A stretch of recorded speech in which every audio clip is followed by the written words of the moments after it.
겸손한 자의 복. 겸손한 자는 하나님께서 복을 더하십니다. 오늘 본문은요, 자기를 높이는 자는 낮아진다고 하셨고 자기를 낮추는 자는 높아진다고 하셨거든요. 우리 예수님은 철저하게 낮아지시고 겸손하셨습니다. 어떻게요? 신이신 예수님이 사람들 손에 의해서 십자가를 지시고 십자가상에서 돌아가셨습니다. 그리고 부활을 통하여서 오늘 주일이라는 것을 우리에게 선물하셨습니다. 주님 앞에 예배하는 이 주일은 우리에게 마음의 겸손과 쉼과 육신의 쉼을 더해 주시며 예배를 통해서 자신을 돌아보고 주님 앞에 겸손을 갖추고 주님을 경외하며 복을 받는 시간입니다. 여러분 모두가 예배 시간에 내 마음과 뜻과 정성을 다해서 주님께 예배하고 그 복을 받아 누리시기 바랍니다. 이 시대가 현대가 아무리 자기 피할 시대에 산다고 하지만 자기를 높이지 않는 자는 교만한 자입니다. 그러나 자기를 낮추는 자는 겸손한 자입니다. 오늘 본문이 그렇게 말씀하셨잖아요. 여기서 겸손한 태도는 자신을 낮추고 타인을 존중하며 자신의 부족함을 인정하는 자세를 의미하는 게 겸손이거든요. 한국 문화에서는 겸손을 타인에 대한 존중을 표현하는 방식으로 여깁니다. 그리고 겸손한 태도를 보일 때 기쁨을 느낀다고 합니다. 누가 느낄까요? 기쁨을 느끼는 것. 상대방입니다. 또한 겸손은 하나님을 경외하는 태도와 연결됩니다. 이는 축복으로 이어지는 것입니다. 왜? 주님께서는 겸손한 자를 높이시고 겸손한 자에게 복을 더하시기 때문입니다. 그러므로 여러분들은 사람 앞에서 하나님 앞에서 겸손함으로 복을 받는 여러분들 되시기 바랍니다. 겸손한 것하고요, 미련한 것하고는 다릅니다. 겸손한 것은요, 알면서 나를 낮추는 것이고요, 모르는 것하고는 다릅니다. 경력난을 겪고 있는 어느 학교에 하루는 한 부자가 찾아왔어요. 그런데 학교 마당 한 구석에서 페인트 칠을 열심히 하고 있는 칠장이 있는 거예요. 그래서 이 부자가 이 페인트 칠을 하고 있는 이 남성분한테 물어봤어요. 여기 교장실이 어디예요? 그러니까 예, 교장실은 여기로 가서 저기가 교장실인데요, 거기 가서 교장을 만나려면 한 1시간 후는 가능할 겁니다. 그랬어요. 그랬더니 네, 그러고 1시간 후에 그 부자가 교장실을 찾았어요. 그러는데 옷은 말끔하게 갈아입었으나 얼굴과 말하는 것과 누구였어요? 페인트 칠하던 칠공이었어요.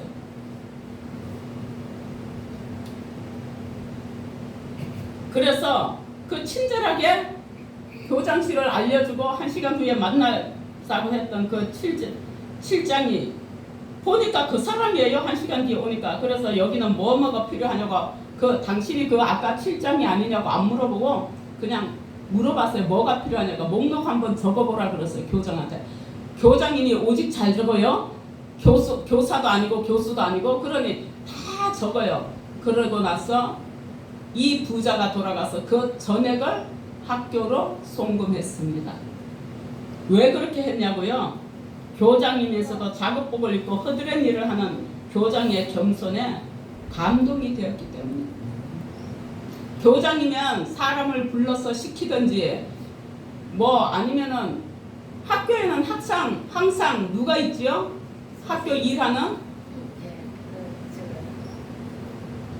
학교 일하시는 분들 계시잖아요. 뭐 급사라 그래요? 급사라고도 하고 소사라고도 하고 뭐 말들이 있지요. 요즘은 없는 것 같더라고요. 예? 수의만. 옛날에 그런 게 있었지 지금은 없더라고요. 학교에서 살았어요, 그분들은. 그런데 그런 분들 아니면 또 어느 교사한테 맡길 수도 있는 일이에요. 근데 본인이 직접 이런 일을 하는 걸 보고 그 겸손함에 반해서 전액을 다 기부를 했다는 거예요.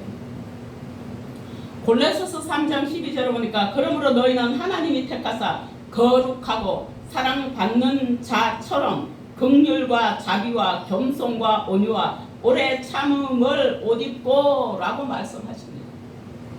예수 믿는 자는 거룩하고 사랑받는 자처럼 남을 긍휼히 여기고 예수님이 우리에게 자비를 베푸시는 것처럼 자비와 예수님이 겸손하셨던 것처럼 겸손함과 온유와 오래 참음을 옷 입고 그렇게 살라는 겁니다. 우리 보고. 이 세상에 겸손보다 더 큰 덕은 없습니다. 예수님 때문에 우리는 참을 수 있어요. 여기 있는 우리 하영이 근데 어느 가정에 어느 자녀도요 자라면서 부모하고 의견 일치가 딱 되는 건 없어요. 어느 자녀도 100명이면 99명이 아니라 100명이 100% 100명이 다 부모랑 한 번씩 싸우는 경우도 많아요. 그런데 우리 하영이가 학교 다닐 때 늦게 일어날 때도 있고 빨리 일어날 때도 있어요. 근데 어느 날은 늦게 일어나서 태워다 주면서 제가 이런 말을 한 적이 있어요. 하영이가 기억을 하나 모르겠어요. 엄마가 예수 믿기 때문에 참는다고. 그래서 하나님의 은혜라고. 아니 제가 제 성질대로면은 너는 왜 어쩌고 저쩌고 막 뭐라고 하겠지요. 막 애한테 막 그냥 하겠지요. 그런데 참는 이유가 그냥 데려다 주는 이유가 예수 믿기 때문이라고요. 그런데 저만 그러겠어요. 어느 부모도 다 똑같아요 사실은. 그리고 어느 자녀도 다 똑같아요. 항상 똑같을 수가 없으니까 사람이 다 똑같을 수가 없어요. 그래서 예수님 덕분이라고 제가 그런 말을 한 적이 있어요. 우리는 다 성질 더러운 사람 보면은 예수 믿으면서도 왜 저러냐 그런데 그 사람요 예수 믿기 때문에 그나마 그게 덜한 걸 겁니다. 솔직히 말해서 진짜예요. 이 장로님 아까 오면서 그랬잖아요. 참을성이 많다 그런다고 회사에서. 근데 예수 믿기 때문에 참는다고 그랬다면서요. 사실이에요. 여러분들도 예수 때문에 참는 여러분들 되시기 바랍니다. 그런데요 그냥 참지 말고 예수님 때문에 참는다는 말을 꼭 하십시오. 그러면 주님께서 영광 받으십니다. 아니 그냥 참으면 저 사람 그냥 인내심 많네, 저 사람 바본가, 이런 말을 할 수가 있어요. 그러니 그런 말 안 듣고 정확하게 내가 인내한다는 걸 알려야 되는 거예요. 그래야 저 사람이 몰라서 그냥 있는 게 아니라는 것도 알려야 되는 거예요. 그러니 당신이 지금 이렇게 하는 거 내가 원래 성질대로 또는 원래 내 하는 방식대로 또는 내 생각대로 한다면은 나는 지금 이렇게 할 것이지만 내가 예수 믿기 때문에 예수님 때문에 제가 참습니다. 이걸 얘기하라고요. 꼭 하세요. 뭐 사실이니까. 그래야 주님도 영광 받으시고 아, 저 사람이 예수 믿는 믿음이 있구나. 저 사람이 몰라서 참는 게 아니라 나를 배려하는구나. 이걸 알 거 아니에요. 예. 그 배려가 있어야 돼요. 그게 긍휼과 자비예요. 그리고 나의 겸손이죠. 남을 높여주는 거, 내가 인내하고 참아주는 거. 그 교만은요, 자신이 가지고 있는 많은 것들을 무용지물로 만들어버려요. 사실. 무용지물. 하영이 큰 고모부가요, 굉장히 이런 뭐 이치에 밝고요. 그 전라도 사람들이 또 막 이거 막 경무 바르게 막 이렇게 하는 게 있어요. 굉장히 잘해요. 근데 뭘 어떻게 하느냐, 손도 엄청 커요. 막 처갓집에 막 뭘 갖다다 해도요, 소고기를 사와도 그냥 쬐끔 사오는 게 아니라 막 손이 커요. 그런데 진짜 솔직히 말해서 아들들보다 더 잘한다 그래도 과언이 아닐 정도로 사위를 정말 잘 본 게, 광주에서 영광까지 막내 사위는 일주일에 2번씩은 시어머니가 아프니까 반찬 해다 날라요. 계속 배달을 하는 거예요. 일주일에 2번은. 대단하죠. 그래서 제가 우리 부모님한테 그래서 시부모님은 자식들 참 잘 키웠다고, 자식 농사 잘 지었다고. 아들들이 얼마나 효자요. 그러니 잘 키웠어요. 그런데 제가 지금 하고 싶은 말은 뭐냐, 그 큰 고모부가 큰 매형이 입이 가만히 못 있어요. 자기가 하고 가만히 있으면 칭찬을 듣잖아요. 근데 자기가 했는 걸 다 드러내야 되는 거예요. 자랑을 해야 되고 다 드러내야 되는 거예요. 아니 내가 이렇게 했는데 아니 너는 뭐 하냐는 식이기도 하고. 그럼 이게 뭐 하는 거예요? 교만한 거예요. 그래서 이 장로 하는 말이 우리 매형은 다 좋은데 경솔한 게 탈이라고. 그런데다 우리 시부모님이 아버님이나 어머님이나 또 그렇게 막 잘하는 거 좋아하세요. 근데 여러분들은 잘하는 거 싫어해요?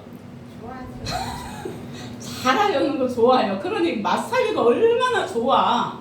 그러니 막 또 칭찬을 남발해요. 완전히 하죠. 근데 칭찬은 아무리 해도 남발이 아니에요. 사실은요. 칭찬은 할수록 좋은 거예요. 그런데 누가 욕을 먹어요? 우리가 욕을 먹죠. 아는 사람. 욕을 먹지요. 가만히 있으면 좋은데 이게 입이 다 하니까 이렇게 무용지물로 만들어버려요. 실컷 잘하고 돈은 돈대로 쓰고 할 것은 다 하고 이게 아무것도 아니게 만들어버리는 거예요. 하면 뭐해? 입으로 다 까먹는 거. 이 말이 그냥 입에서 나오는 거예요. 다른 사람 입에서. 하면 뭐 하냐는 거예요. 다 무용지물이에요. 아무리 잘하고도 교만하면 소용이 없어요. 그런데 겸손한 자는 적은 것으로도 나와 주변 사람들을 풍요롭게 할 수가 있어요. 마나스가 아니에요. 말 한마디. 남을 높이는 말 한마디. 많은 지식보다 겸손이 좋습니다. 알기만 하고 아는 척만 하면 그 사람 얄미워요. 겸손한 침묵보다는 또 겸손한다고 가만히 침묵 지키고 있는 게 겸손한 거 아닙니다. 행동하는 것이 더 좋습니다. 제가 잠시 전에 그랬죠. 내가 예수 믿기 때문에 예수님 때문에 참는다고. 그런 거지. 아니 침묵하고 말 한마디 하고 말 한마디 안 하고 있다고 해서 그게 다는 아닙니다. 겸손하게 말없이 행동하는 사람을 우리 사람들은 좋아합니다. 그러니까 침묵하고 있는 것보다 행동하는 게 좋습니다. 잠언 3장 34절에 진실로 그는 거만한 자를 비웃으시며 누가 이렇게 하시냐? 하나님이요. 겸손한 자에게 은혜를 베푸시나니. 아멘. 하나님의 은혜는 사람으로는 할 수 없는 것을 하나님께 선물로 주시는 것입니다. 여러분 하나님께 선물인 은혜 많이 받으시길 바랍니다. 축복 받으시길 바랍니다. 이 축복 속에서는요 제가 여러분들에게 하는 게 축복이에요. 사람이 사람에게 하나님의 축복이고요. 하나님께서 주시는 복은요 축복이 아니라 복이에요. 그냥 복. 그냥 복이에요. 어떤 것을 주시더라도 하나님의 복인 거예요. 복이 하늘로부터 내려오는 복이에요. 오만한 마음에는 더 이상 채울 것이 없습니다. 여러분. 오만한 마음에는 없어요. 그게 교만이에요. 그러나 겸손한 그 마음의 그릇은요 늘 비어있는 그 마음이라서 채울 것이 많아요. 교만을 버리고 겸손으로 내려갈 수 있다면 그것은 이미 올라간 거예요. 그런데 우리가 내려갈 수 있는 마음은 행복한 거예요. 근데 완전히 바닥으로 떨어지니까 올라갈 일만 있어서 그것도 행복하더라고요. 제가 온양에 3년 살 때 이제 아들도 하늘나라 보냈고 나는 뭐 IMF 시대였거든요. 저분 직장에 막 월급이 3개월치 안 나오지. 거기다 이제 그만두었지. 뭐 없어. 아무것도 없어. 자, 먹고 살 게 없고 쌀도 없으니까 교회에서 오직하면 목사님이 당신 사례비 받은 걸 10만 원을 주고 교회 성비 들어온 쌀을 가져다 주시고 자, 전기가 끊겨요. 그때는 유선 전화인데 전화도 끊겨요. 가스도 끊겨요. 자, 가스 끊어지니까 가서 저기 삼천리 가스 그거 저기 하는 공급하는 사무실 가고 난리를 치고 왔어요. 제가. 그랬더니 그날 저녁에 바로 가스는 연결해 주세요. 내려갈 곳이 없는 거예요. 그래서 제가 그랬어요. 하나님 감사해요. 저 올라갈 일만 있잖아요. 내 몸이 망가지지 않는 이상 나는 올라갈 일만 있으니까 너무너무 감사합니다.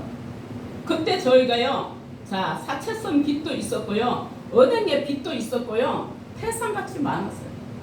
그게 얼마나 오래됐느냐고요? 아니요. 불과 얼마 안 돼요. 우리 하영이 태어날 때쯤입니다. 태어나기 전부터 시작을 했어요. 그런데 때가 되니까 주님이 다 주시고 채우시고 인도하시고 함께 하시더라고요. 그러니 우리는 없다고 절망할 필요도 없어요. 주님은 언제 어떻게 하실지 모른다니까요. 정말 감사한 일이에요. 주님이 주시는 멍에를 메고 참된 힘을 누리는 것은 온유함과 함께 겸손을 배울 수 있는 거예요. 마태복음 11장 29절을 보니까 나는 마음이 온유하고 겸손하니 나의 멍에를 메고 내게 배우라. 그리하면 너희 마음이 쉼을 얻으리라. 아멘.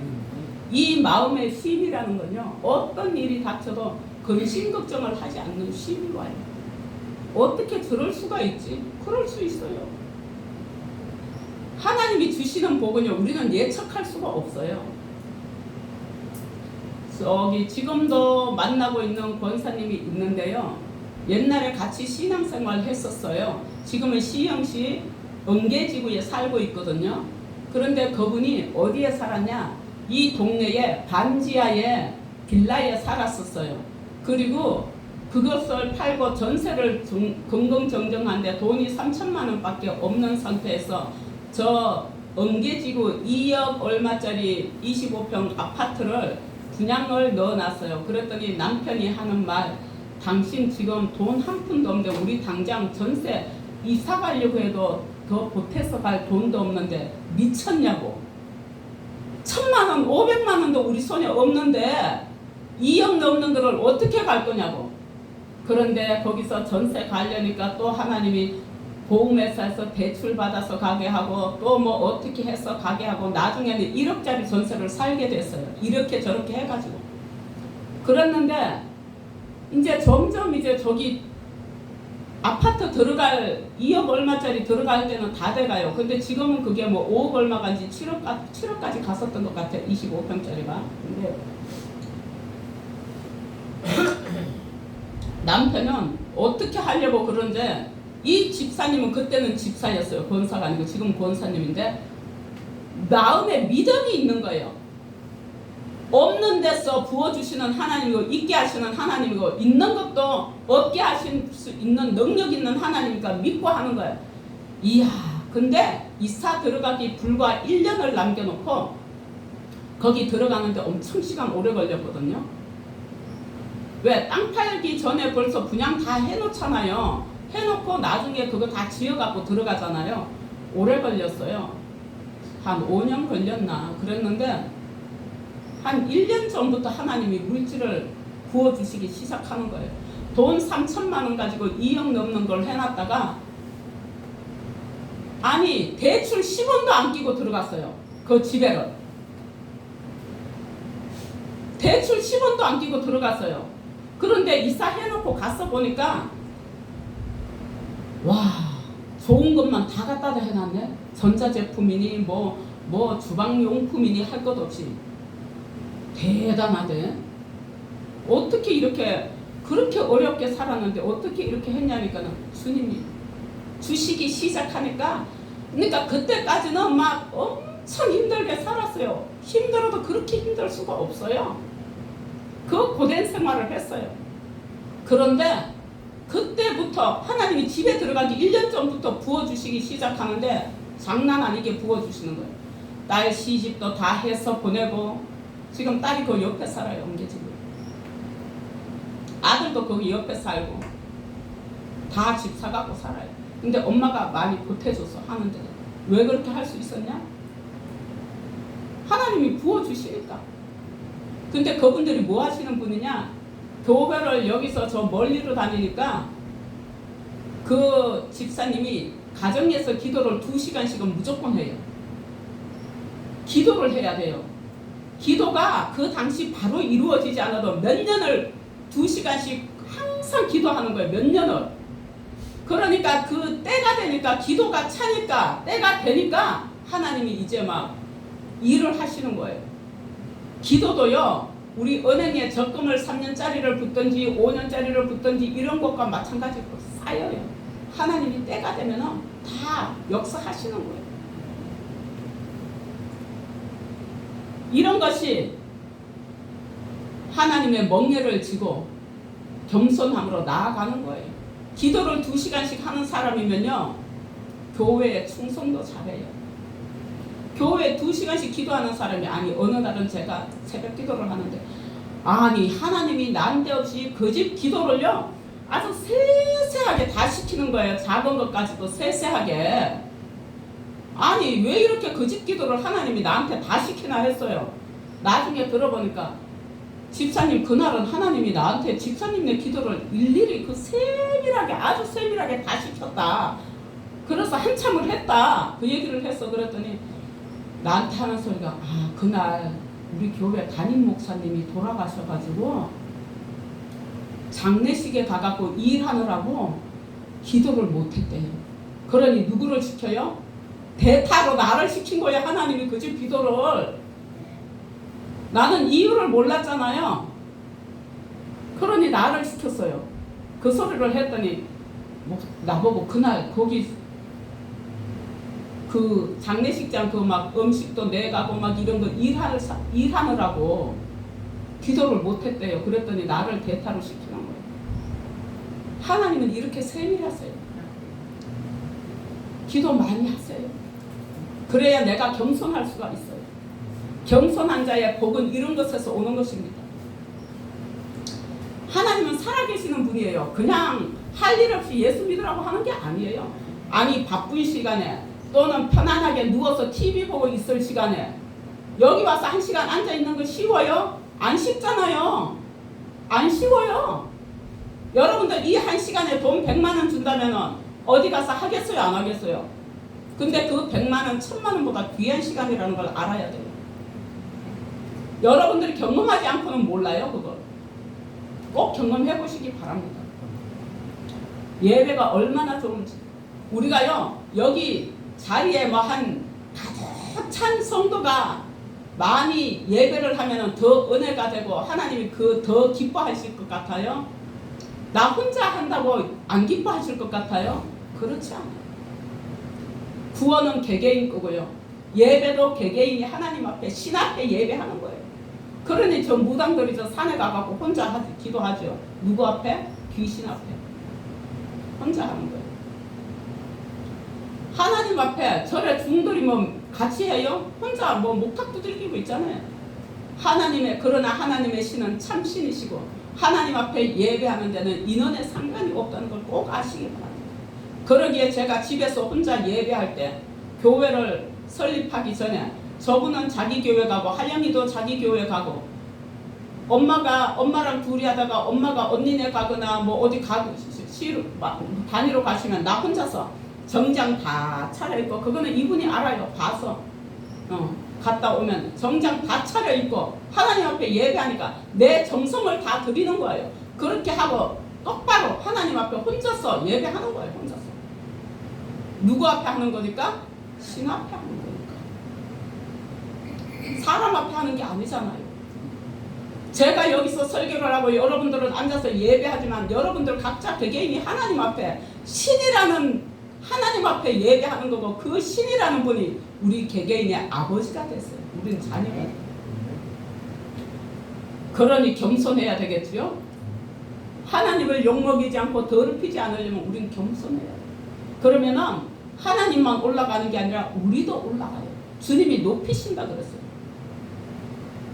아까 그 칠쟁이 교장 선생이 그런 겸손한 모습이 아니었으면은 그 전액을 다 그 부족한 부분을 전부 다 그 부자가 채워주지 않았을 수도 있어요.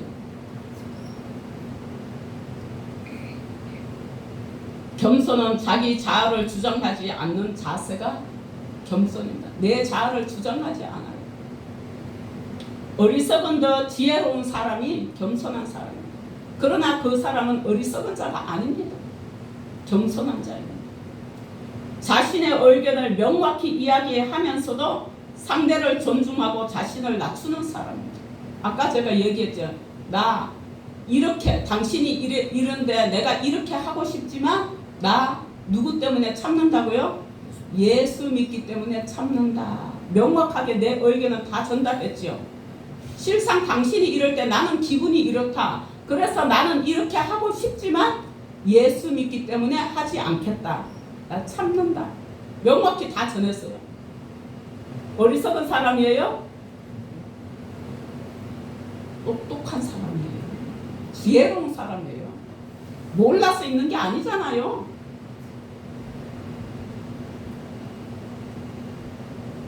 상대방을 존중하는 거고 나를 낮추는 게 그런 것들이에요.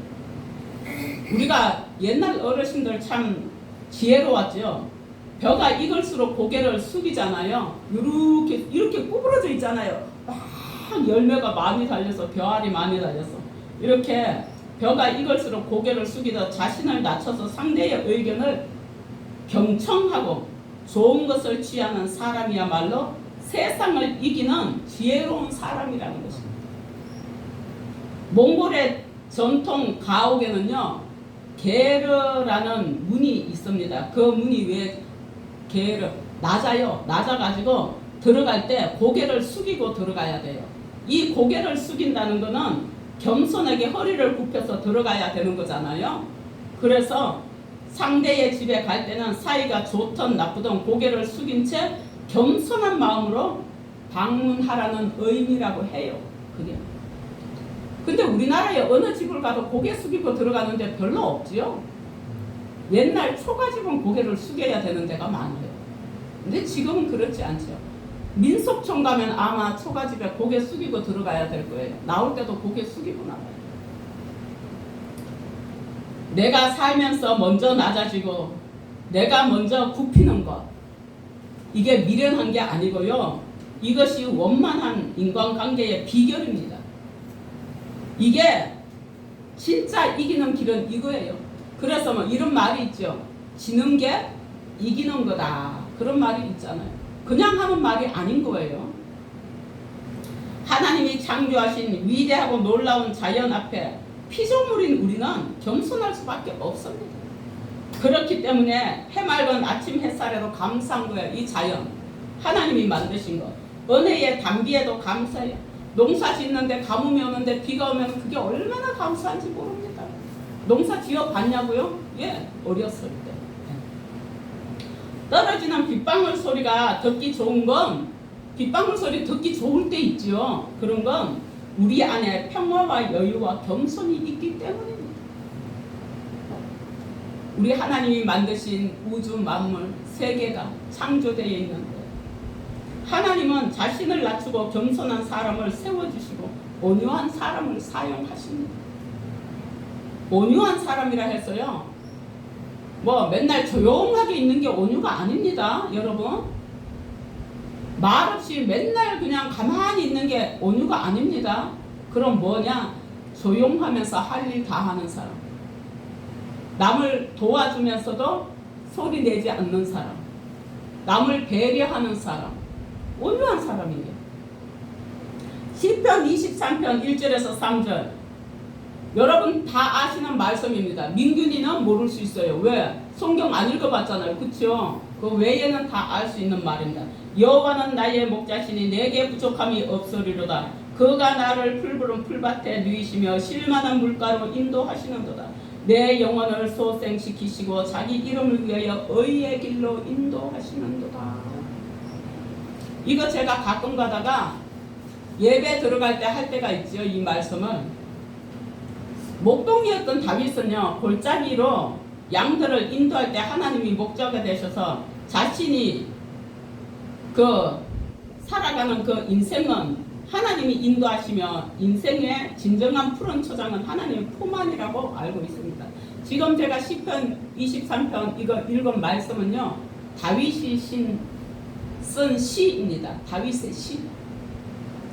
우리는 열심히 일하고 바쁜 일상에서도 늘 예수님께 감사하며 충분한 쉼을 가지고 여유 있게 말씀과 기도와 묵상으로 성령님과 소통하는 은혜의 삶을 살아야 하는 것입니다. 말씀은 우리의 인생을 푸른 초장으로 인도하십니다. 기도 역시도 우리를 인생의 푸른 초장으로 인도하십니다. 감사하는 마음은 우리로 하여금 인생의 푸른 초장에서 평안과 안식을 누리게 합니다. 진정한 평안과 안식은 하나님의 품 안이라는 것입니다. 주님과 대화하는 시간을 통해서 내 영혼이 소생되고 영적으로 성장하고 주님의 그 소통하는 시간을 갖는 이 시간이 마음의 휴식을 갖는 시간입니다. 대화가 뭐라고요? 기도하는 게 대화예요. 우리가 앉아서 대화하듯이 기도하는 게 하나님과의 대화입니다. 주님과 소통하는 시간은 뭐예요? 말씀 읽고 기도하는, 성령님과 소통하는 그런 시간입니다. 성령님은요 늘 우리와 함께 동행하여 주십니다. 그러므로 성령님은 여러분을 인도하여 주십니다. 그러므로 성령님을 많이 의지하시기 바랍니다. 주님을 의지할 때 성령께서 우리와 동행하여 주시지, 의지하지 않는데 동행하시는 것은 아닙니다. 그러니 세상 사람과 동행하는 게 아니라 예수 믿는 자들과 동행하시는 것입니다. 저와 여러분, 내 안에 있는 무거운 짐들을 주님께 다 내려놓으시기 바랍니다. 하나님의 품 안에서 진정한 쉼을 누리고 육신의 쉼도 누리고 온유함과 겸손으로 주님께 쓰임받는, 축복받는 여러분들이 되시길 축원합니다. 기도하시겠습니다. 하나님 아버지 감사합니다. 푸른 초장으로 인도하시는 우리 하나님 아버지, 우리에게 참 평안과 휴식을 주시니 감사합니다. 하나님으로 인하여 자신을 돌아보게 하시고 겸손하게 하시니 또한 감사합니다. 무엇 때문에 바쁜지 알지도 못한 채 바쁘고 조급하게 하루하루를 지내는 저희들의 삶의 뒤를 돌아보게 하시옵소서. 가족과 함께하는 휴식의 시간을 통해서 항상 기쁨과 평강이 넘치게 하시고 사람의 살아가되 속사람이 강건해지게 하시고 날마다 영적으로 새로워지는 은혜를 누리게 하여 주시오며 우리들의 가정이 나라는 사람으로 통하여서 천국의 가정이 되게 하여 주시옵소서. 그러므로 예왕의 교회에 하나님의 복을 받는 저들이 가득하게 하시고 하나님께 영광 올려드리는 거룩한 성도들로 가득하게 하시고 저들의 모든 삶 속에 일일이 하나하나 주님께서 개입하시고 계획한 것을 인도하시고 성령님 도와주시옵소서. 주님께서 복의 복을 더하실 줄 믿사옵고 감사하며 예수님의 이름으로 기도 올리옵나이다. 아멘.